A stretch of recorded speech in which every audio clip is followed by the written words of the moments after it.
Hello, everyone. Thank you for checking out this episode of Really Dicey. This is Manny. I'm here with RJ.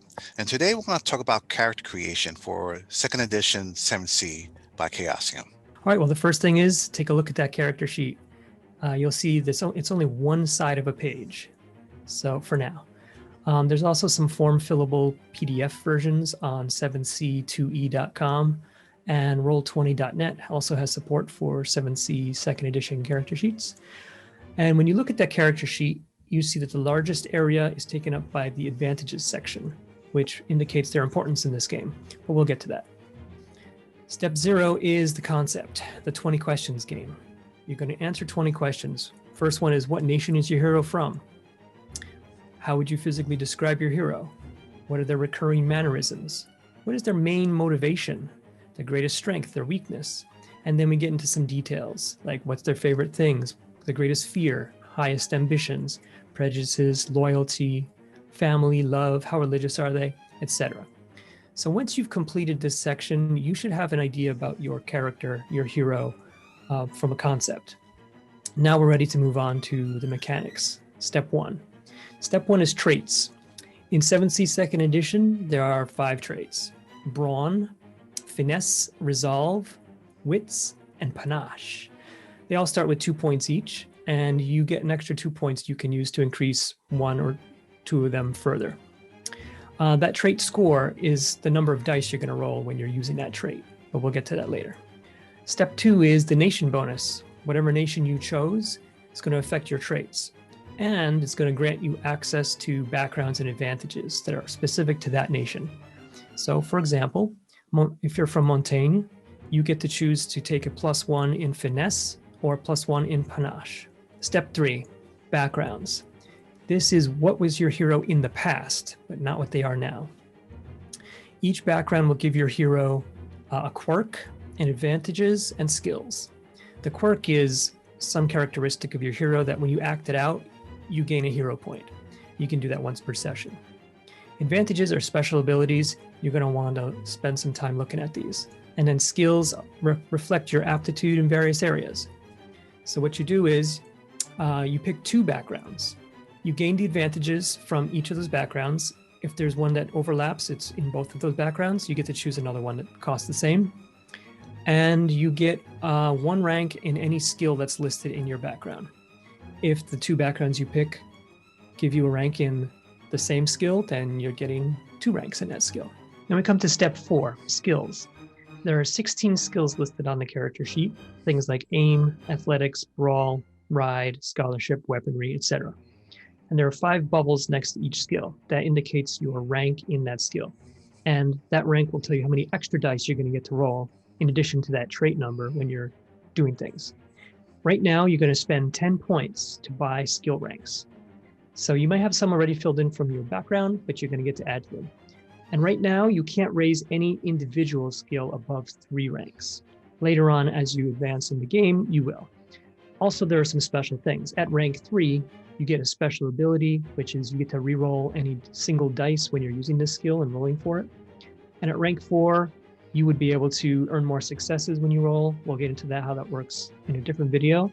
And at rank 5, all the dice that come up as a 10, you'll get to add another dice and roll it in there and add it. Step 5, advantages. In step 5, you will have to pick some advantages. You already have some advantages from your background, but now you have 5 points that you can use to purchase more advantages. Advantages cost anywhere between 1 to 5 points. And in the core rulebook, we've got 10 advantages that cost 1 point, 26 that cost 2, 20 that cost 3, 11 that cost 4, and 9 that cost 5. So for example, one advantage, cast iron stomach, is 1 point. It lets you consume spoiled or raw food and never have any negative effects. Contrast that with the advantage called I'm taking you with me, which costs 5 points.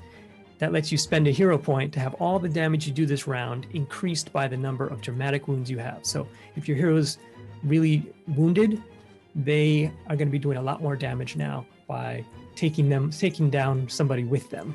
Some of these advantages will cost less if you're from a certain nation. For example, the I'm taking you with me costs only 3 points for Vestin, whereas it costs 5 points for everyone else. And your hero is going to gain advantages as they advance too, but some advantages can only be chosen now at hero creation. There are five. There are five in the core rulebook: foreign born, large, small, lyceum, and university. Any of the others you can select later.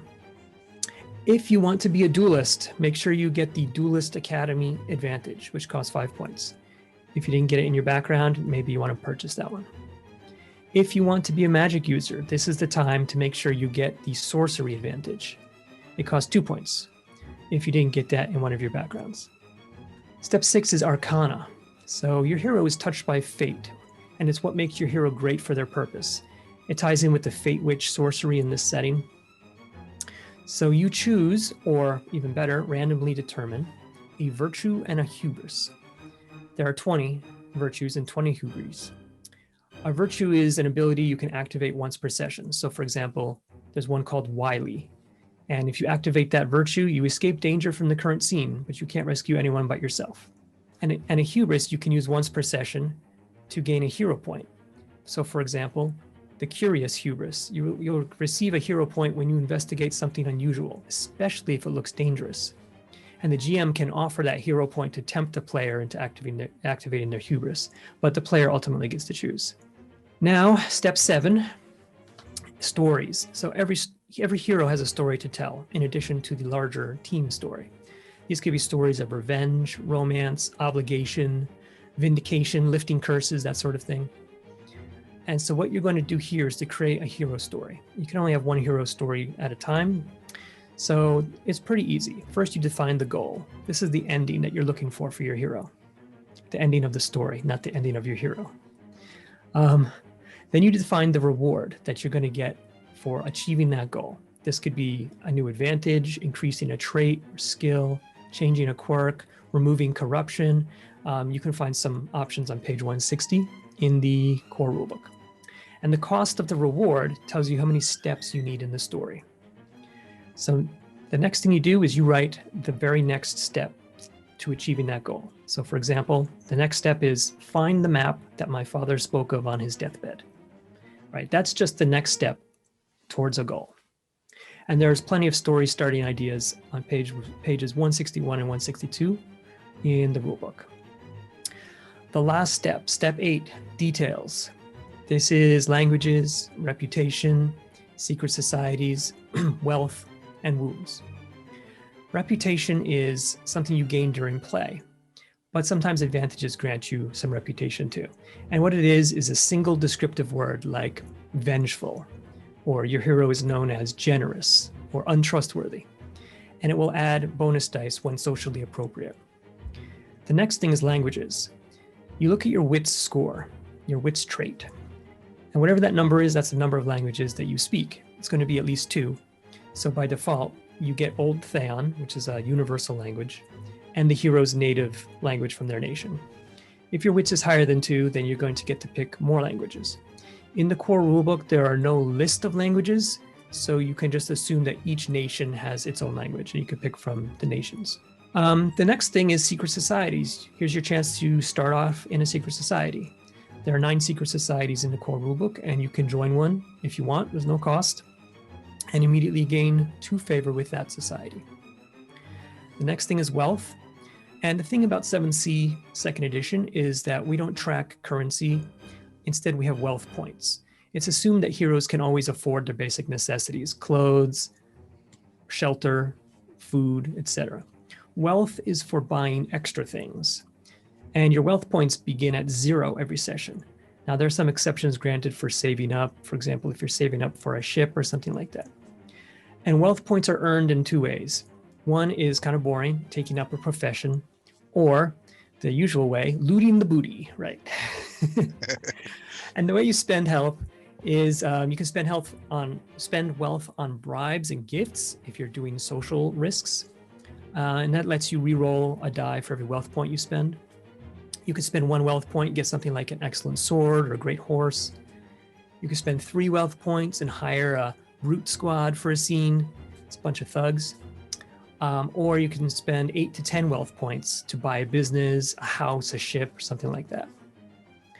Finally, we come to wounds. And you're going to see that death spiral there on your character sheet.